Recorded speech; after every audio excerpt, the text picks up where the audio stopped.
Une autre fois, le lièvre décida d'aller trouver l'esprit de la forêt car il voulait connaître toutes les ruses possibles pour duper plus facilement les animaux de la brousse. Après avoir trotté quelque temps, il trouva le grand baobab.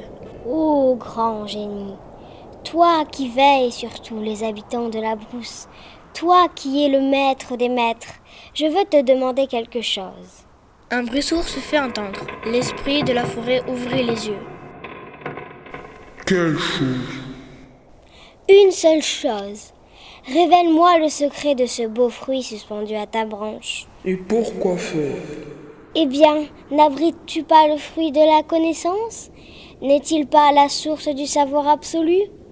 Je veux connaître son secret. Ainsi, je pourrai aider les animaux qui se font tuer par les hommes à cause de leur manque d'intelligence. Le grand génie réfléchit et dit.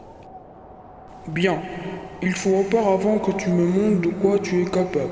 Prends ce couteau, entre à l'intérieur de mon tronc et rapporte-moi une larme d'or.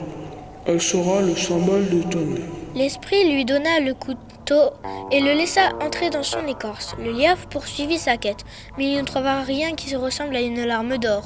Cependant, il continua son chemin car son avidité était plus grande que sa fatigue.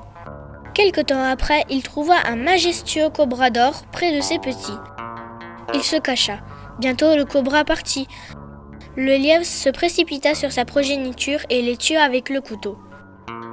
Lorsque le cobra revint et trouva ses petits éventrés, il fondit en larmes. Le lièvre s'empressa de le consoler. Ne pleure pas, des petits, tu en auras d'autres. Mais sans trop s'attarder sur son chagrin, il s'empara d'une larme d'or et sortit du baobab.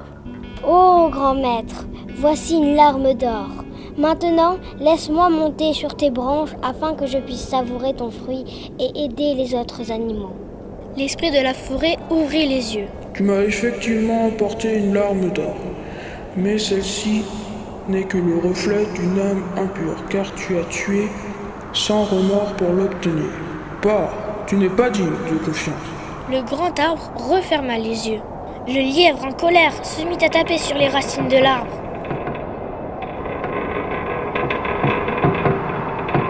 L'esprit de la forêt ouvrit les yeux et d'un seul souffle, il expédia le lièvre hors de sa vue.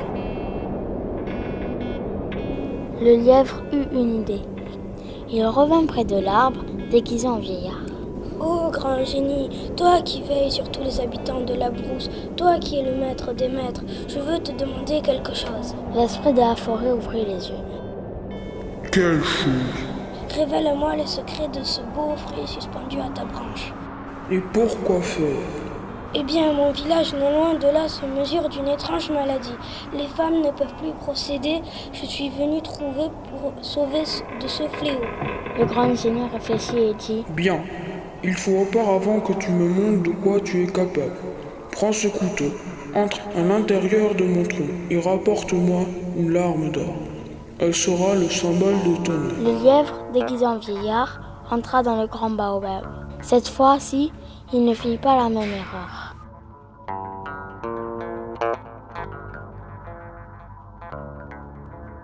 Pourquoi pleures-tu, petit vieillard? Oh, ce n'est rien. Le grand esprit m'a donné ce couteau, mais je ne sais pas quoi en faire. Alors je pleure. Je n'ai trouvé aucune larme d'or. Oui, car mon village est maintenant condamné. Le cobra en or fut si ému qu'une larme coula sur ses écailles. Après avoir récupéré la larme, le lièvre s'avance vers le grand esprit et dit « Oh, grand maître, voilà une larme d'or !» L'esprit de la forêt ouvrit les yeux. Le baobab enlaça le vieillard et le mit à côté du fruit sacré. Aussitôt arrivé devant le fruit, le lièvre l'arracha de sa branche et s'enfuit dans la brousse en ricanant.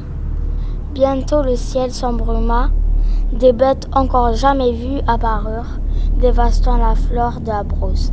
L'équilibre était rompu.